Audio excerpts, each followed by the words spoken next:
Hello प्यारे बच्चों, स्वागत है आपका मेरे यूट्यूब चैनल में। और आज हम एक नई टॉपिक पर डिस्कस करने वाले हैं जो कि हमारे क्लास 12 का सेकंड चैप्टर का है, जिसका नाम है इलेक्ट्रिकल कैपेसिटेंस। ठीक है, तो आप बहुत पहले रेजिस्टेंस के बारे में पढ़ चुके होंगे क्लास 12 में, लेकिन वहाँ पे आपको कैपेसिटेंस के बारे में चर्चित नहीं किया गया होगा। ठीक है, तो आज हम इसी के बारे में डिस्कस करने वाले हैं कि इलेक्ट्रिकल कैपेसिटेंस क्या होता है। ठीक है ना, ये हमारा इलेक्ट्रोस्टैटिक का सेकंड चैप्टर का 6 to 7 लेक्चर होगा।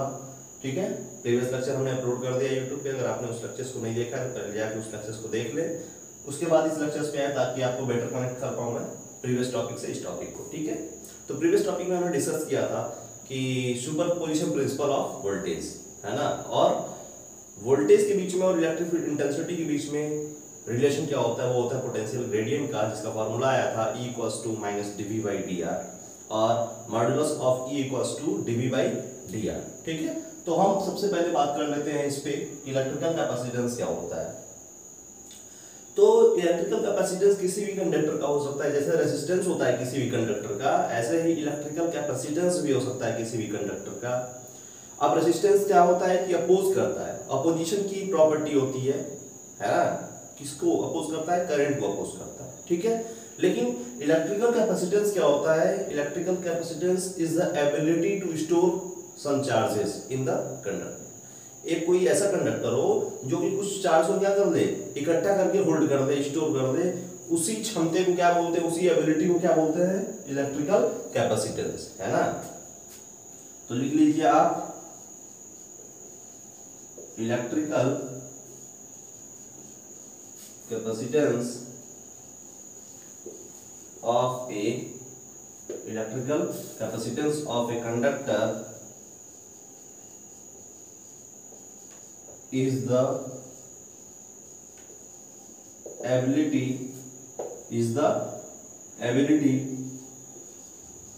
to hold और स्टोर, या फिर होल्ड करे या फिर स्टोर करे, टू होल्ड और स्टोर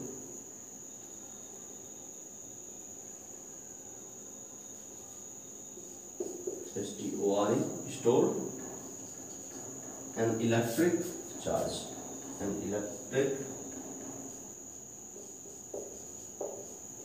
charges। यानी कि इसका मतलब ये होता है कि किसी भी कंडक्टर का इलेक्ट्रिकल कैपेसिटेंस क्या होता है, कैपेबिलिटी होती है, क्षमता होती है कि कितना वो इलेक्ट्रिक चार्ज क्या कर रहा है, अपने आप पास रख पा रहा है। ठीक है ना, कितना वो अपने अंदर स्टोर कर पा रहा है। ठीक है, तो ये क्षमता होती है किसी भी कंडक्टर को चार्ज को स्टोर करने की। ठीक है, जैसे वो होता है अपोज करने का करंट को, ऐसे ही चार्ज को स्टोर करने की कैपेसिटी होती है या फिर एबिलिटी होती है। ठीक है ना, या फिर बोल सकते हैं आप electrical capacitance of a conductor is the capacity to store an electric charge. एक कैपेसिटी होती है इलेक्ट्रिक चार्ज को रख पाने का, यानी कि स्टोर कर पाने का। ठीक है, अगर हम बात करें कि आपको पता होगा, अगर किसी भी कंडक्टर को, सपोज यहाँ पे हमने कोई कंडक्टर बना लिया, है ना, ये हमारी कोई कंडक्टिंग बॉडी है, कि हमारे पास कोई कंडक्टिंग बॉडी है और इसको हमने चार्ज दिया Q, है ना। तो चार्ज दिया Q तो ये कुछ सर्टेन पोटेंशियल एक्वायर करेगी, है ना। When a charge Q is given to any body, when charge Q is given to any conducting body, है ना, क्या है, कंडक्टिंग बॉडी को जब चार्ज देंगे हम तो वो कुछ पोटेंशियल एक्वायर करेगी। ठीक है, जो पोटेंशियल एक्वायर करेगी हम मान लेते हैं वो पोटेंशियल V होता है। हम लेट कर देते हैं कि जब हम चार्ज Q दिए उस कंडक्टिंग बॉडी को, तो उसके अंदर जो चार्ज देने से हमारे पास उसके अंदर जो पोटेंशियल आया, यानी कि इलेक्ट्रिक पोटेंशियल आया, वो क्या आया, V आया, यानी कि वोल्टेज आया। ठीक है ना, चलो ये बात तो समझ में आ गई। लेकिन experimentally it has been observed that when you increase the value of charge, the quantity of charge can be increased by number of adding more and more charges. ज्यादा से ज्यादा चार्ज डाल के क्या कर सकते हैं आप, इसके कैपेसिटी को बढ़ा सकते हैं, यानी कि हम बोल सकते हैं उसके ऊपर चार्जिंग बढ़ा दें, यानी उसको चार्ज ज्यादा प्रोवाइड कर दें। तो जब चार्ज ज्यादा प्रोवाइड कर देंगे तो हम क्या देख पाते हैं कि वोल्टेज भी क्या होता है, धीरे धीरे इंक्रीज करता जाता है। इसका मतलब कहीं कहीं ये है कि Q is directly proportional to V, है ना। Q जो होता है वो डायरेक्टली प्रोपोर्शनल हो गया किसके, V के, है ना। तो लिख लें as we given an electric charge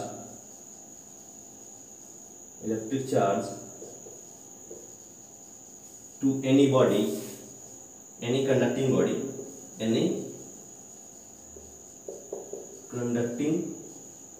body, it acquires a certain potential,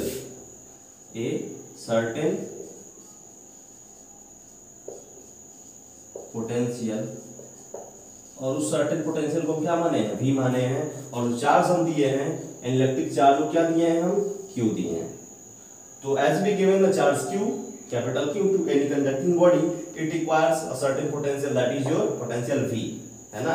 तो हमने क्या देखा कि जैसे जैसे चार्ज की वैल्यू को बढ़ाते हैं पोटेंशियल क्या हो जाएगा और इंक्रीज करता जाएगा। तो यहां से हमें एक चीज का पता लगा, है ना, कि Q is directly proportional to V। ठीक, ये तो हो गया हमारे पास Q is directly proportional to V। But जब प्रोपोर्शनलिटी का सिंबल हटा तो एक प्रोपोर्शनलिटी कांस्टेंट आया जिसको हमने बोला, यहाँ पे OR लिख लेंगे, Q equals to C into V, है ना। और C क्या आया, C is a proportionality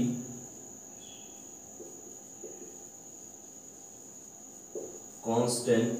proportionality क्या है, C कांस्टेंट है, प्रोपोर्शनल का सिंबल है, जब प्रोपोर्शनल का सिंबल हटा तो हमारे पास क्या है, capital C I, and that proportionality constant is called capacitance of that capacitor, है ना, capacitance of that conductor, capacitance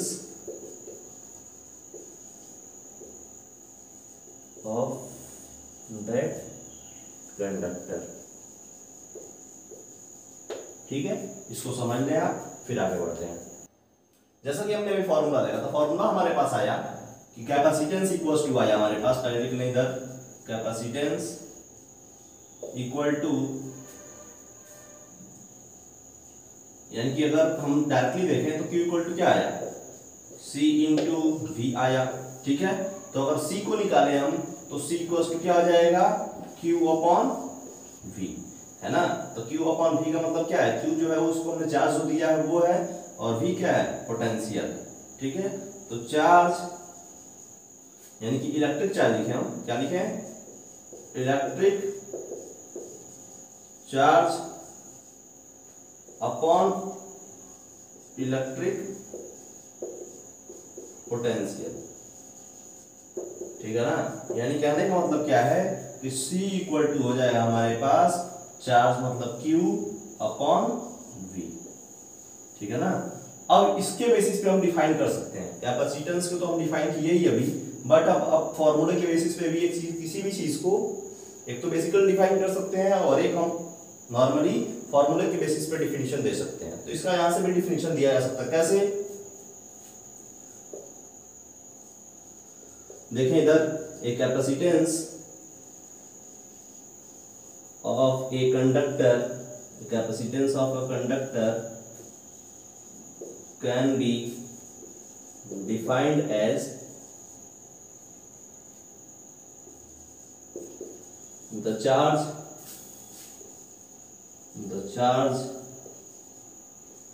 या फिर charges required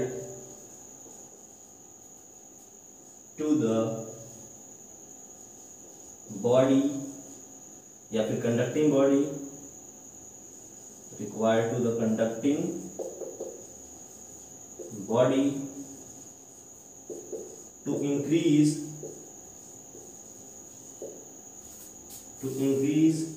the potential,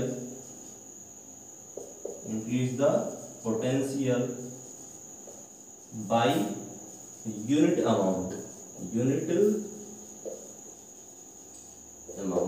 कहने का मतलब क्या है कि कैपेसिटेंस को हम डिफाइन कर सकते हैं, है ना, कैपेसिटेंस को डिफाइन कर सकते हैं कि कितना चार्ज देने पे हमारा जो पोटेंशियल आ रहा है वो 1 वोल्ट आ रहा है ना। यानी कहने का मतलब क्या है कि मान लो कि हम 5 कूलम का चार्ज दिए, पोटेंशियल एक्वायर हुआ हमारी बॉडी द्वारा 1 वोल्ट, यानी कि 5 कूलम चार्ज देने पे हमारे द्वारा जो बॉडी द्वारा पोटेंशियल एक्वायर हुआ है वो कितना हुआ है, 1 वोल्ट हुआ है।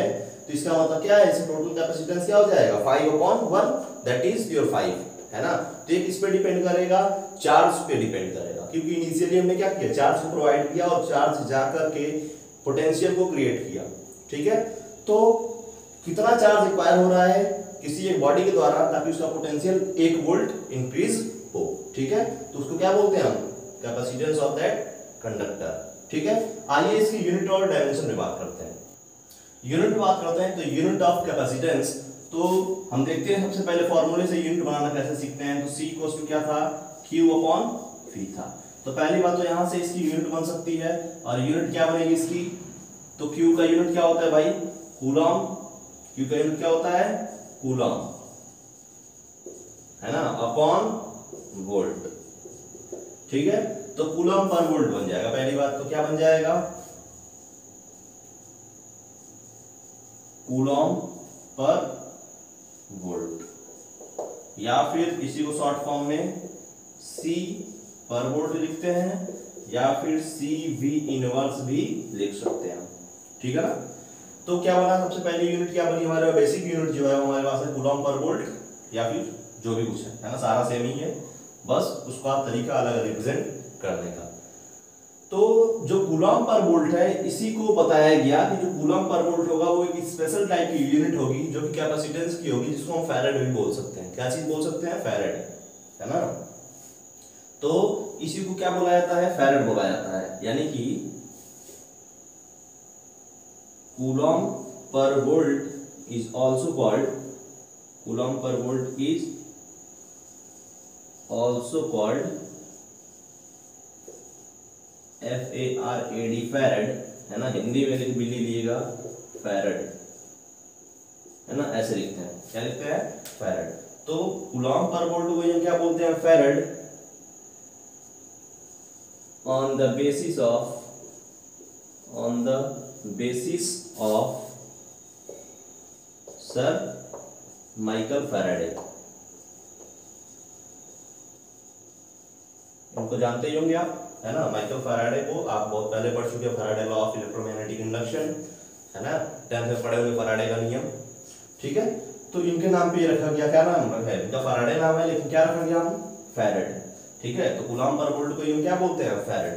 चूंकि ये बहुत बड़ी यूनिट है ना, जो हमारे पास फैराड चल रहा है या फिर कूलम पर वोल्ट चल रहा है, दोनों तो सेम ही है, बट ये बहुत बड़ी यूनिट में मेजर होता है, ये बहुत बड़ी यूनिट है। यानी कि 1 फैराड को, अगर 1 फैराड का आपका पोटेंशियल यानी कैपेसिटेंस बनाना है, ठीक है, तो 1 फैराड को एक कैपेसिटेंस को एक्वायर करने के लिए हमें कम से कम अर्थ जितना बड़ा एक स्फीयर देना होगा, कंडक्टिंग, ठीक है, एक आइसोलेटेड कंडक्टिंग स्फीयर अर्थ जितना बड़ा लेना होगा। तो यहां से पता चला हमें कि कहीं कहीं जो फैराड है वो बहुत बड़ी यूनिट्स है, ठीक है। इनके छोटी यूनिट्स को हम इमेजिन करते हैं और उस पर क्वेश्चन सॉल्व करते हैं, जो भी आपके बुक्स में क्वेश्चन दिए होते हैं वो इनके छोटी यूनिट्स पे होते हैं। छोटी यूनिट्स क्या क्या है वो ध्यान समझ लें। तो सबसे पहला जो छोटा यूनिट है, सबसे छोटा वो होता है 1 पिको फैराड, है ना। 1 पिको फैराड में 10⁻12 फैराड, ठीक है। चलो 1 माइक्रो फैराड होता है, 1 माइक्रो फैराड, ठीक है ना। तो 1 माइक्रो फैराड में 10⁻6 फैराड, ठीक है। पहला हो गया, ये दूसरा लिख लिया, इधर तीसरा और चौथा देख लो। थर्ड क्या हो जाएगा आपका, तो 1 हो जाता है नैनो फैराड, तो 10⁻9 फैराड। फोर्थ हो गया लास्ट फाइनल आपका 1 मिली फैराड। ये क्या, इसका मतलब क्या है, 10⁻³ फैराड। तो 4 तरीके की यूनिट्स को हम अपने बुक्स में पढ़ते हैं, जिसपे हम न्यूमेरिकल्स को सॉल्व करते हैं। आइए हम देखते हैं इसके डायमेंशन को। हम आते हैं अब इसके डायमेंशन पे, तो लिख लें डायमेंशन। किसका हम पढ़ रहे हैं डायमेंशन भाई, तो आपको तो पता ही होगा, कैपेसिटेंस का पढ़ रहे हैं। तो 1 फैराड इक्वल्स टू, जैसे हमने बताया कि 1 कूलम अपॉन 1 वोल्ट होता है, ठीक है। तो 1 farad equals to 1 coulomb upon 1 volt होता है। और कहीं कहीं ये भी बात सही है कि 1 वोल्ट जो होता है वो जूल पर कूलम होता है, यानी कि ये पढ़े होंगे आप, है ना। 1 वोल्ट इक्वल टू, है ना, वर्क डन अपॉन क्यू, ये तो पढ़े ही हो, है ना, ये तो पढ़े ही होंगे, तो ये बातें जानते होंगे। तो हम लिख सकते हैं कि 1 कूलम अपॉन 1 जूल पर कूलम, तो पर कूलम आ जाएगा तो कूलम स्क्वायर ऊपर चला जाएगा ये, ठीक है। तो तो हमारे पास एक सिस्टम बन गया, क्या चीज, 1 coulomb square upon 1 newton metre. ठीक है ना, ये सारी चीजें सेम है, बस उनको कन्वर्जन अलग अलग कर दिया गया है, अलग अलग चीजों में कन्वर्टेबल है। ठीक है, तो हमारे पास यहाँ से नजर आया कहीं कहीं 1 फैराड इक्वल्स टू क्या हो जाएगा हमारे पास, 1 coulomb square upon 1 newton metre. ठीक है, ये बात पकड़ में आ गई। अब कूलम का डायमेंशन क्या होता है, तो 80 है ना, कूलम का डायमेंशन क्या होता है, तो a इंटू टी, तो a square T square upon newton that is force mlt minus 2 into metre l। ठीक है, जब ये ऊपर जाते हैं तो क्या आता है इनके पास, m इनवर्स l स्क्वायर है ना, या फिर l माइनस टू होगा, तो l जाएगा ऊपर तो क्या हो जाएगा, -2 हो जाएगा, ये t ऊपर जाएगा तो क्या हो जाएगा, 4 हो जाएगा, और a 2 ही रहेगा।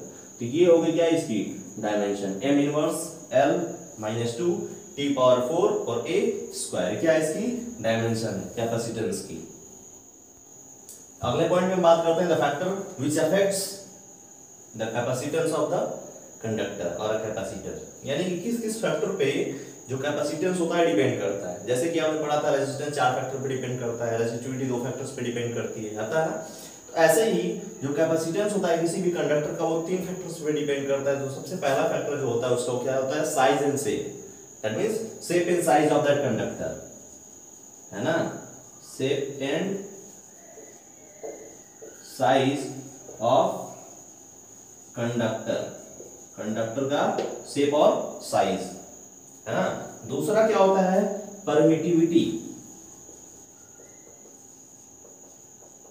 क्या होता है, परमिटिविटी ऑफ स्पेस, यानी कि कहां पे वो रखा गया है, जो मटेरियल है आपका, जो कंडक्टर है वो कहां पे रखा गया है, एयर में रखा गया है, वाटर में रखा गया है, किसी मरकरी में रखा गया है, वैक्यूम में रखा गया, कहां पे रखा गया है, उस मीडियम पे डिपेंड करेगा। कैसे डिपेंड करता है ये अगले लेक्चर में आएगा, जब हम पैरेलल प्लेट कैपेसिटर को डिस्क्राइब करेंगे तब। ठीक है, और थर्ड पॉइंट आता है आपके पास कि प्रेजेंस ऑफ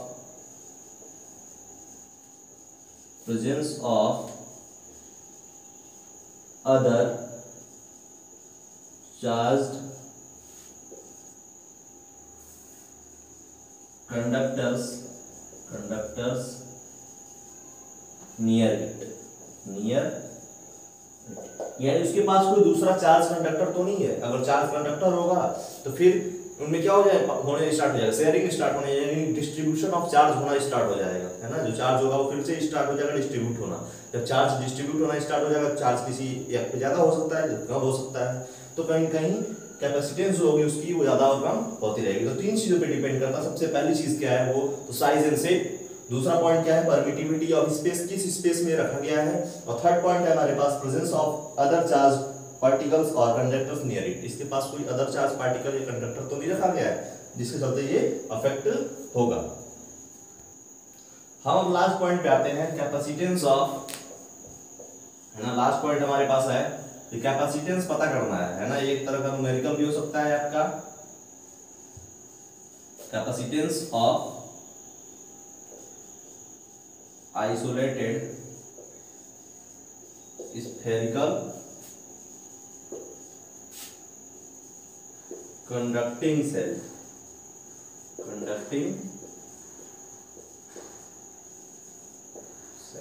ठीक है।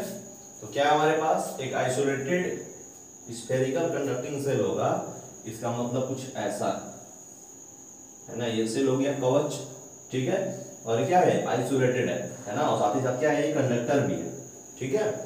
तो जब इस कंडक्टर को हम चार्ज दे देते हैं कैपिटल Q, जब हम इस कंडक्टर को चार्ज कैपिटल Q दे देते हैं, या फिर बोल सकते हैं प्लस Q दे दें, है ना, पॉजिटिव निगेटिव बिहेवियर होता है, पॉजिटिव बिहेवियर का चार्ज देते हैं, तो इसके ऊपर वो चार्ज क्या हो जाएगा, यूनिफॉर्म रेट से डिस्ट्रीब्यूट हो जाएगा, है ना। यूनिफॉर्म रेट से इसके ऊपर सरफेस पे क्या हो जाएगा, चार्ज डिस्ट्रीब्यूट हो जाएगा। और रेडियस हमने माना है, मान लो कि कैपिटल R है, ठीक है ना। एक स्फीयर लिया, कंडक्टिंग स्फीयर, जिसका रेडियस हमने R माना, ठीक है, और उसको हमने चार्ज Q प्रोवाइड कर दिया, तो वो चार्ज Q पूरे स्फीयर के सरफेस पे अच्छे तरीके से डिस्ट्रीब्यूट हो गया है, ठीक है। तो हमें पता करना है कि what will be the capacitance of that spherical conducting isolated shell, जो भी कुछ दिया हुआ है उस पर क्या बताना है हमें, उसके कैपेसिटेंस के बारे में हमें डिस्क्राइब करना है। तो कैपेसिटेंस बताने के पहले फॉर्मूला क्या है कैपेसिटेंस का, तो कैपेसिटेंस का फॉर्मूला होता है C equals to Q upon V। तो सर Q तो पता है हमें कि प्लस Q है, लेकिन V तो नहीं पता है ना। तो हम क्या करें, V पता कर ले सरफेस पे। तो सरफेस पे V क्या होता है, हमने पढ़ाया हुआ है ये चीज हमने फर्स्ट चैप्टर के लास्ट टॉपिक में या फिर इसमें भी पढ़ाया हुआ है, ठीक है ना। क्या होता है, तो V equals to KQ upon capital R, पढ़े हो ना। यानी कि इंटेंसिटी जो होती है वो KQ/R स्क्वायर होती है, बट जो V होता है पोटेंशियल होता है उसके सरफेस पे क्या हो जाएगा, KQ अपॉन R हो जाता है। तो हमारे पास V का पता लग गया है ना, तो V की वैल्यू यहाँ पे रख दें, तो C इक्वल टू क्या हो जाएगा, Q अपॉन V। तो हमें चीज पता है कि V इक्वल्स टू होता है KQ यानी 1/4 पाई epsilon naught into Q upon R। इसकी वैल्यू को हम यहाँ पे पुट आउट कर दें तो हमारे पास कैपेसिटेंस का वैल्यू आ जाएगा, है ना। यहाँ पे तो ये आपको पता ही है, ये तो आपको पता ही रहेगा। अभी की वैल्यू बस यहाँ पे रख दें तो C इक्वल टू निकल जाता है Q upon 1/4 pi epsilon not Q upon R। तो Q से Q गया खत्म, Q ने Q को मारा। अब ये क्या हो जाएगा, जब ये ऊपर जाएगा तो ये नया फॉर्मूला बन जाता है क्या चीज कि C equal to 4 pi epsilon naught into capital R। ये क्या है, capacitance of a isolated spherical conducting shell. ये पूछ सकता है कि अर्थ का कैपेसिटेंस कितना होगा, क्योंकि अर्थ का रेडियस तो आपको पता है, इसकी वैल्यू पता ही है, तो पूछ सकता है कैपेसिटेंस कितना होगा। ठीक है, आप निकालिए कैपेसिटेंस ऑफ अर्थ और निकाल के मुझे बताइए, ठीक है।